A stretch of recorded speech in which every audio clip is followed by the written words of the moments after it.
Are We There Yet answers the questions on every impatient person's mind. Where are we in this on-chain journey? Are we making the world a better place? Are we building smarter, better, faster things? Are we building valuable businesses? Hop in and join us as we have real talk with real people who are building the things to make a dent in the way the world works. My name is Chris Eberle, and this is Are We There Yet? All right. Welcome to Are We There Yet from Sapiens. I'm Chris Eberle. Today I am joined by Dylan from Crypto the Game.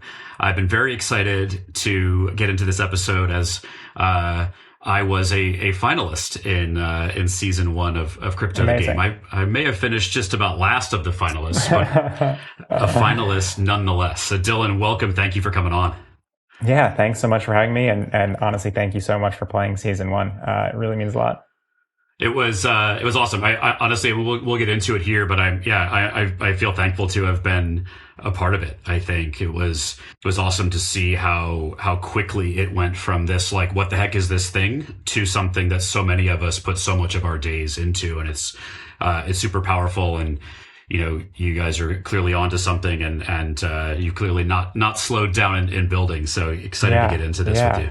Yeah, thanks so much. I think that's definitely the thing that surprised me the most, was like kind of how fully engaged in 24/7 this thing turned into. But yeah, excited to chat. Cool. All right. So, a lot of the folks that listen to our show are from they're not as native into the space as you or I. Maybe don't spend all day in this stuff, and or crypto curious things like that. So I wonder, both in terms of of your backgrounds professionally, your journey to crypto, and then eventually into the game. Maybe you could break it down for the normies, sort of who you are and what you're building. Yeah, I'm definitely a recovering normie. So this was kind of like, I've bought and sold crypto for a bunch of years and minted some NFTs a few years ago. But like, this was really my first foray into building something on chain and building something even crypto related. So it's an idea that I had before there was any sort of crypto element attached to it. So can definitely relate to all the normie listeners out there. But Cool. yeah, so at the highest level, Crypto the Game is a massive internet survivor game where everyone buys in, joins a tribe, competes in daily immunity challenges, and votes each other out over the course of 10 days until one person standing wins the entire pot. And I built it for a couple of reasons. I'd say, like, first and foremost, I'm a huge Survivor fan. Have been watching Survivor my entire life. Probably came through in the game. Take a lot of inspiration from that show and from Squid Game and from Hunger Games and a lot of these kind of like tried and true, many will play, one will win style formats. But really just always wanted to play Survivor, go on Survivor. But I think at its core, I just always wanted to play a version of Survivor online with my friends. And that just hadn't existed. So I think you're asking a bit about kind of like how I got here, but started my career in TV.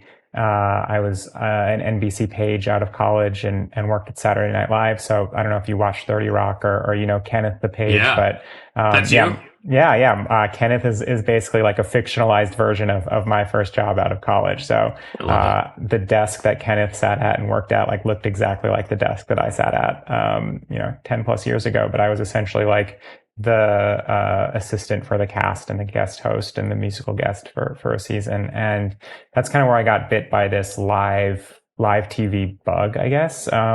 I bounced around a bunch of different like news networks and TV organizations, and almost stumbled upon tech by way of HQ Trivia.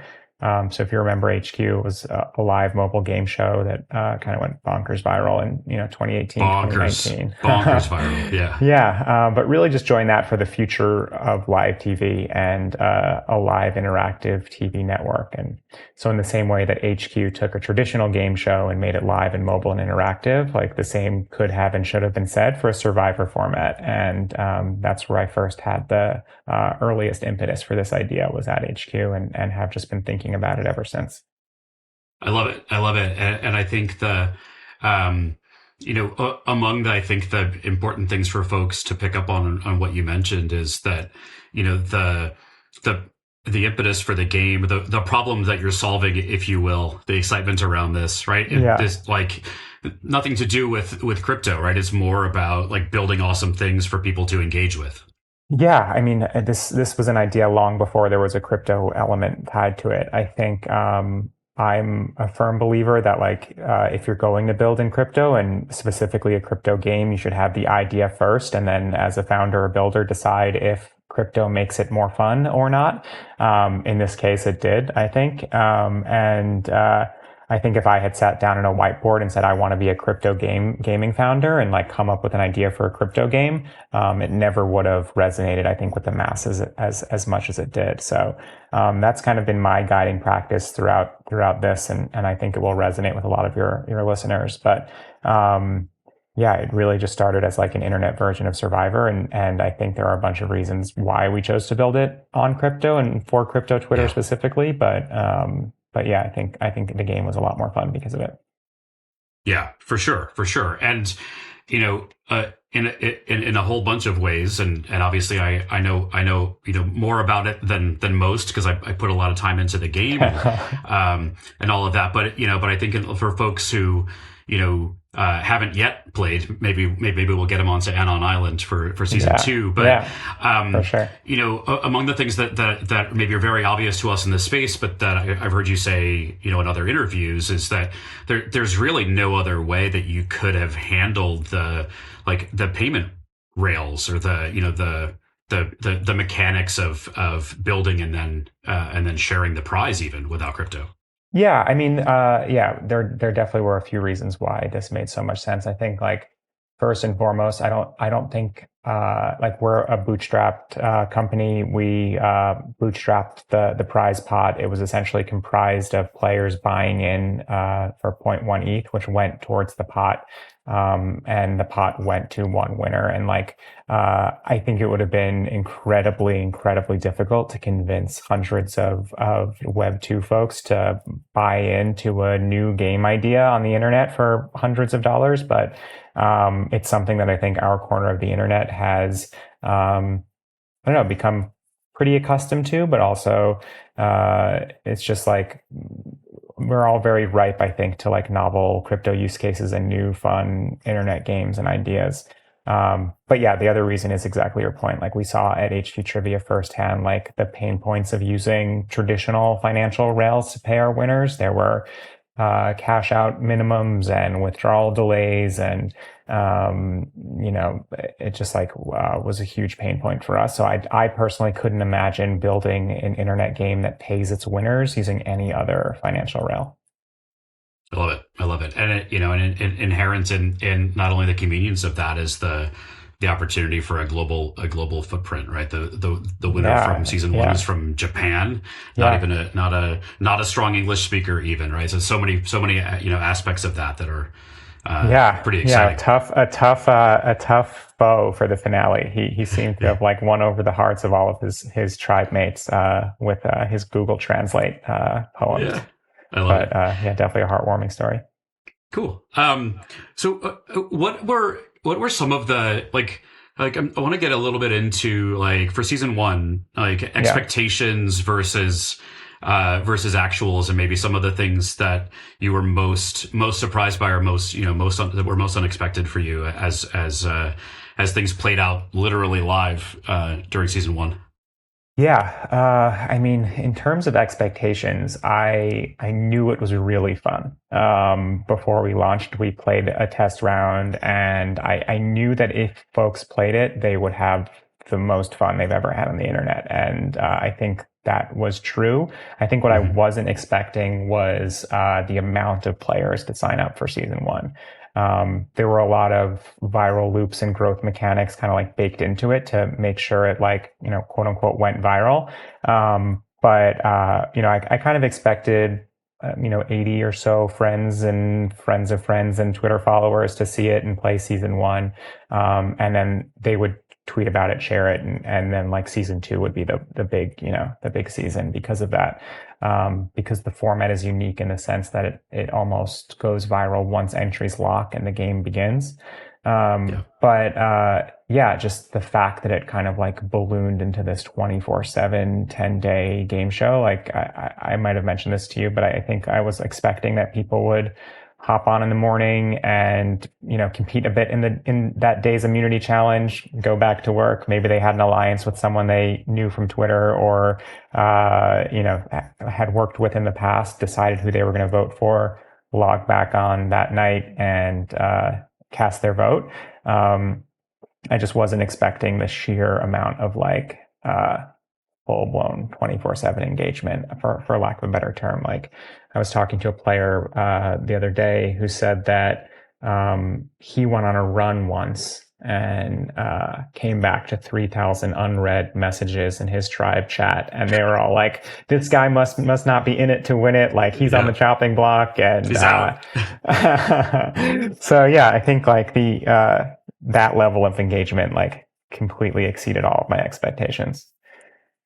Yeah, I got to say, as a player, I didn't, of course, didn't know really what I was getting into. I definitely didn't expect to, be moving meetings to play fucking Flappy Bird for hours. But maybe more substantively, I didn't expect what, most nights during the game happened, which is being on a live call on Zoom or Google or whatever it was like, depending on where things were in tribe shifting, we were on Discord or Telegram or Zoom or Google, which is kind of, fun to think about in and of itself. But, like an hour or two call pretty much every evening with people that were mostly strangers in this really, really interesting sort of coordination kind of thing that emerged.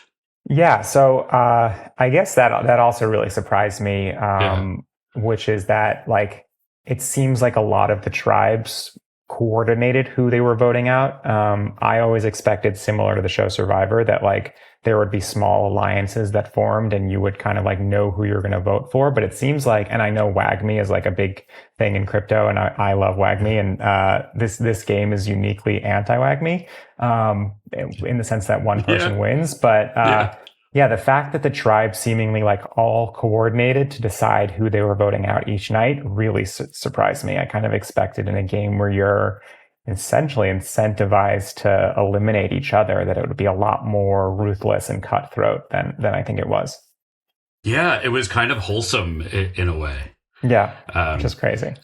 Yeah, and at the same time, I feel like it sort of speaks, obviously I'm super biased because I've been in this space for a minute, but I think it speaks to the sort of rapid innovation that happens in this space. It's like, okay, we're early in this game. It probably behooves all of us to just figure out a way to collaborate for now, and get through this thing. And then at some point, all bets are off, and exactly. we'll see where we go. Like I know I was an OG Purple Tribe, OG Perps myself, and I knew a couple of the folks in there, but I didn't know most of them. But we really, really quickly got to that place, and I think we were among the teams that forced the shuffle to happen maybe faster than you planned to, if you could even plan on doing that at all. I forget. No, I definitely did not plan on a tribe shuffle. It actually, I think it was the Silver Tribe that was the impetus behind the tribe shuffle. And for those that are listening that might not have played, at a certain point throughout the game, after everyone was assigned to their original tribe and everyone was sitting very pretty with their alliances and feeling confident in their spot in the game, we decided to essentially shuffle the tribes, and everyone had to form new alliances and scramble. And that is a moment and inspiration from the show that we took, which is that like you never know what's going to happen, and you could be safe one day and then on the chopping block the next, or you could be in a tribe with someone that you have a strong alliance with, and you might not be in the same tribe with them the next day. So it really speaks to the fact that I think this is truly a social game where, if you're a shrewd Survivor fan, you'll know that like the tribes eventually merge and it turns to an individual game. And at that point, you need to rely on kind of all of the alliances that you form throughout the course of the entire game to get you to the finale. So it seems like you did a great job of that as someone who made it to the end. But but yeah, the tribe shuffle was not planned. Yeah. Oh, cool. Yeah. I think, I was there were, I think 21 of us were finalists. Is that right? Yeah, that sounds about right. I don't think I slept for 1 minute over those 10 days. So it's all a bit of a blur, but yeah.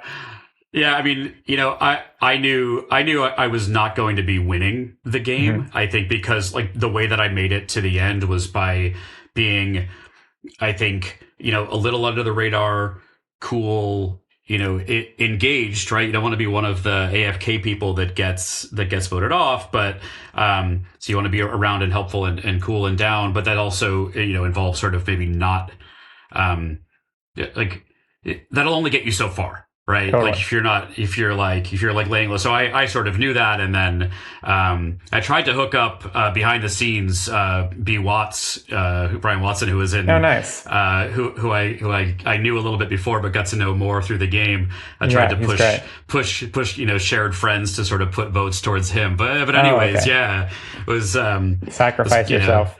Yeah, it was like, all right, it's probably not going to be me. Let's push votes there. But enough about me. But so season 1, bigger than you expected, became this 24/7 thing. I think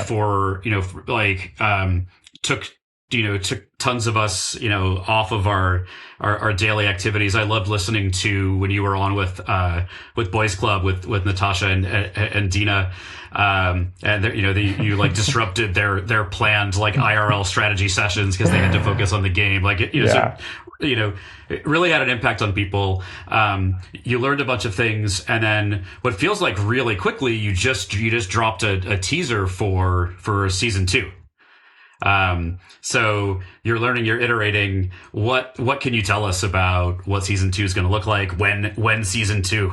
Yeah, so it's going to launch in April, which we're super excited about. We just dropped like a coming soon trailer on Twitter just to maintain the excitement and engagement and keep people on their toes. But I'd say similar to Survivor, like the high level idea of each season where a lot of people join, you compete daily in challenges and you vote each other out until the last person wins the pot will always stay the same, but each season will have its own creative twist. So season 2 we're calling Anon Island, mostly because it's a very fun, catchy name that I love, but also because for the first time, we're giving players the chance to play fully anonymously.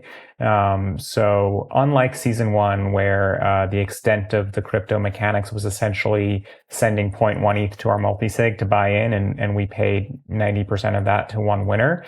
For season 2, you'll mint an NFT, which will be your spot in the game. And when you get voted off through the metadata, we'll switch that from a player NFT to a jury NFT. But similar to hedging a parlay, you could hypothetically sell your NFT at any point throughout the game to quote unquote cash out, or probably get back more than you paid to buy in because you're hypothetically closer to the finale. So it gives like this increased game mechanics and social dynamics and potential chaos. But I'm really excited for it. Yeah. Oh, that's on a number of levels. That sounds fun, and it's interesting. This so the previous episode of this podcast was with the guys from Open Season, which is it's like a Web3 sort of enhanced battle royale game. So a very different corner of the gaming universe. However, it came to mind as you were describing these NFT sort of Game Pass things and the mechanics of where you get in a game, like increasing the value of an NFT is sort of I think there's some interesting sort of parallels there. Which is awesome. I think it kind of like speaks to the spirit of crypto a bit more than season 1 in the sense that there's like a financial incentive to play and survive a bit longer, whereas there wasn't for season 1.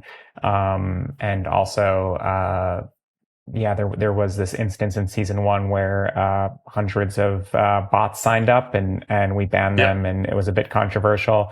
I think a lot of true crypto believers think that like the spirit of crypto is embracing that and maybe seeing a humans versus bots season play out. So we're just trying to kind of, like I said, embrace the spirit of crypto a bit more with season 2 and bring on the chaos. Right on. For what it's worth, I feel like you guys did an incredibly good job of reacting in real time to all of the various things that came your way, including the dude that had dozens of bots in the game, to all the other stuff that, like, this industry is nuts, right? Like, you're gonna get there's no way that you can expect for season 2 as well, right? You're gonna get hit with stuff. So for what it's worth, I think you guys did a pretty darn good job of handling these things and then handling them in public, right? And like, what else can you do? Yeah, thanks so much. Yeah. It's definitely a crash course in PR. But it seems. Hey, and you know what? And you got a lot of press. I saw when the teaser for season 2 went out. Yeah. You got a lot of replies with I know a bunch of folks that I know were among the people replying. So it seems like there's a pretty good buzz there. Like, even, knowing that you can't know what to expect in this wacky world, like, what are some of your expectations or goals for season 2? Yeah, I think this format is unique in the sense that we can't just launch like an open edition mint and have 30,000 people buy in and try to play this game. I think the game is like specifically designed for that sweet spot of hundreds to low thousands of players. The worst case scenario would be to have 3,000 people on your tribe and feel like you're randomly selecting who to vote out in a sea of PFPs. Yeah. So we are definitely going to cap the entries for season 2. I'm not going to disclose that too soon to give potential Sybil attackers a heads up. But yeah, I think we're just kind of like trying to walk that fine line between supply and demand and capped versus uncapped, and maintain the spirit of the game for the players and not just like cash out basically. But I'm expecting a ton of engagement again and a ton of tweets about it. And I think like it's just like a really exciting time to be building in crypto again. Yeah. I mean, I think, if I recall correctly, I mean, when you launched season 1, we weren't quite yet in this crazy run. No, right? Not at all. Yeah, it's been incredible timing. I shared this idea with a few folks in the space a couple months before I decided to like properly build it, and a lot of the reactions were, I don't know, maybe wait for the bull market. Like, I don't think this is going to do well in a bear market. And we kind of just lucked out in the sense that I don't know, I almost ignored that and thought that the idea would speak for itself. And there were enough people still lurking around crypto Twitter to take a chance on a fun game. But that's the other thing. I don't really know what to expect if assuming things stay as amazing as they are in the market by the time season 2 launches, like, if there are just that many more things going on. I don't know if that's a good thing or a bad thing, because I feel like we uniquely were able to like capture the attention of most of crypto Twitter in a time where like nothing else was really going on quite yet. Yeah. So we'll see. I wanted to get a little into, the whole idea of are we there yet as a podcast is sort of to get like takes from people who are right in the thick of it on sort of where this is all headed. And I'd love to get from you in terms of gaming, in terms of live TV, in terms of any of the areas where you've got, experience and passion and all that. Like, where do you see this all going? What are some, I don't know, hot takes or predictions, wherever you want to go with the question, but I just love for folks to get a sense of where you see this all headed. Yeah, I definitely don't think we're there yet. I would say some like rough, like back of the napkin math for season 1 is that about 5 to 10% of players, this was their first experience in crypto and they created a wallet to play this game. And that's because either they were a friend of mine or a friend of a friend or a fan of HQ Trivia that like followed me on Twitter and wanted to see what I was up to next, or loved the show Survivor and always wanted to play a version of it online. But the overwhelming response from all of them was like, this was so much fun and like I'm going to spend so much more time like playing around in crypto now because of it. So in that sense, we're definitely not there. But I think this idea of like taking I don't want to call them Web 2 ideas, but taking ideas that don't necessarily have crypto with them at the onset and bringing them on chain is the first step in truly onboarding the masses. So, yeah, it's a wild undertaking, but like the biggest idea for this thing is like some version of Ready Player One where we figure out a way to make the entire world play it live at the same time, and they're all competing for some jackpot and prize. And I think we slowly do that with like incrementally fun and on-chain seasons. And I very intentionally didn't want season one to be too on-chain, and I think we're going to incrementally get more on-chain with each season. And yeah, that's kind of the way to do it. So, are we there yet? No. Is this the future of game shows and live TV? Maybe.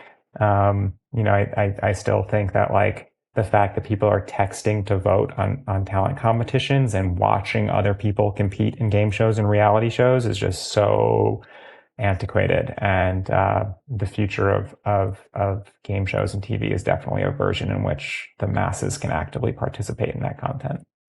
Yeah, man. I love it. I love it. And thank you for the sound bites, by the way. I definitely don't think we're there yet either. And I hope to do this this podcast for a long time. Spoiler alert, that's sort of the idea, right? We got a ways to go. We got a ways to go on this road. Imagine I was like, hey, I think we're there. We did it. We're done.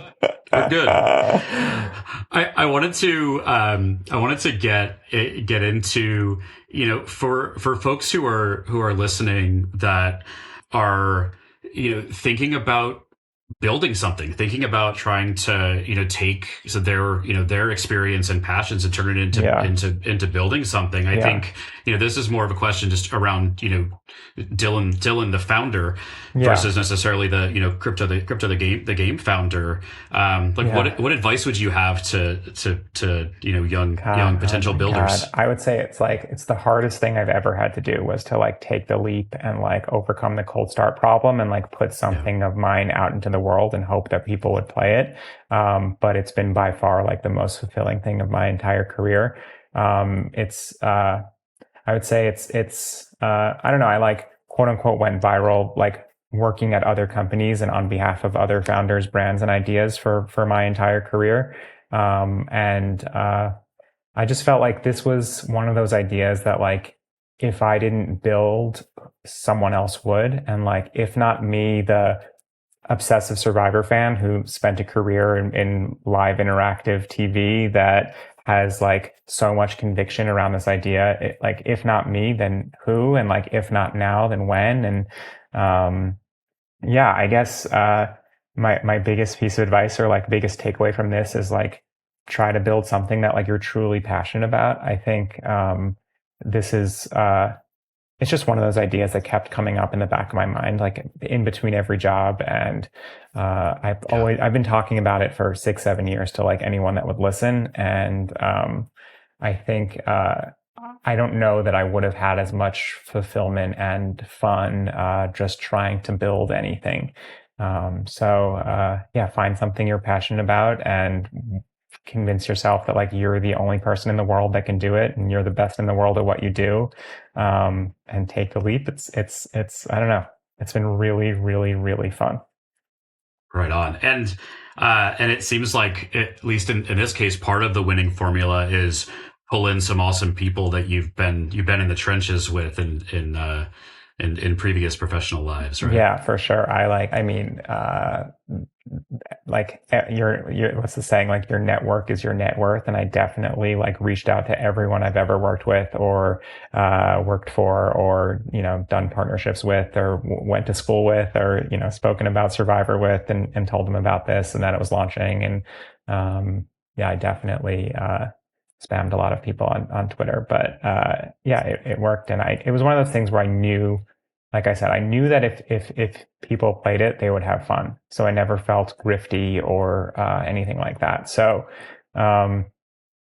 worst case, it's fun. It's kind of like what I've been telling myself.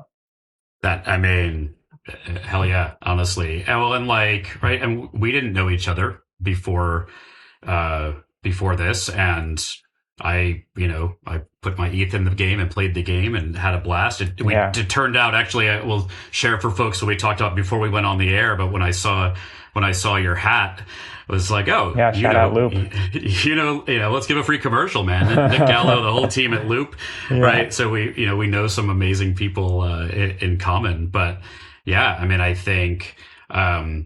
You definitely put something out into the world that led a whole bunch of us to have a whole lot of fun, and it's awesome to see it to be like one small part of it and sort of see where it goes from here. So I don't think it's a small part. Right. Season 1 finalist is iconic. If we do an all-star season, we'll definitely have you on.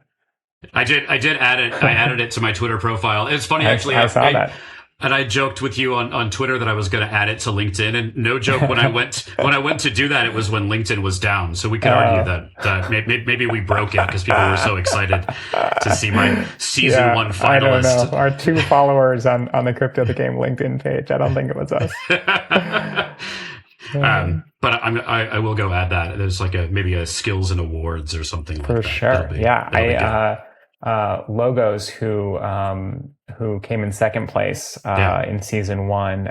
He's a former esports gamer and like really played this game well and like knows how to make things happen on the internet. And recently tweeted that he's launching his own startup in the space. And like I honestly think, because of the fact that he was a finalist in season 1, like a lot of VCs that played asked for intros to Logos, and he clearly knows what he's doing. So like there's definitely I don't know, there's some crazy stat that like some of the most successful people are like former gamers because of the similarities between like building a company and playing a video game. But the unique skill set that it takes to do well in a digital survival game, I think, kind of just like it's definitely a nice skill to have. I for sure would not have made the finale. I'm so bad at Flappy Bird. Oh, yeah.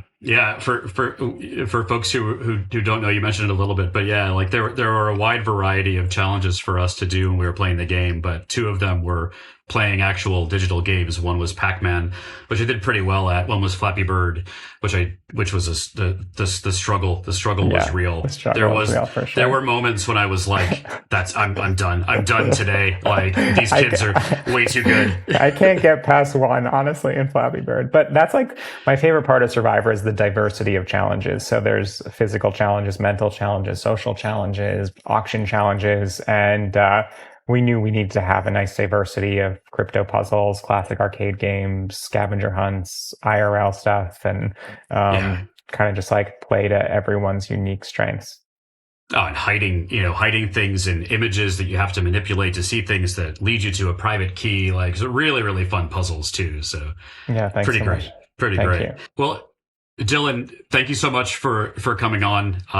Really, really appreciate getting into this, both, your personal journey and the, advice for other folks, but then obviously getting into the game. Thank you again for, on behalf of everybody for season 1, myself included. And yeah, man, sincerely stoked for season 2. Really, Amazing. really appreciate the way that you guys are building, and stoked to see it grow from here. Cool. Thank you so much again for playing. And if anyone's listening and wants to check us out for season 2, we're just cryptothegame.com.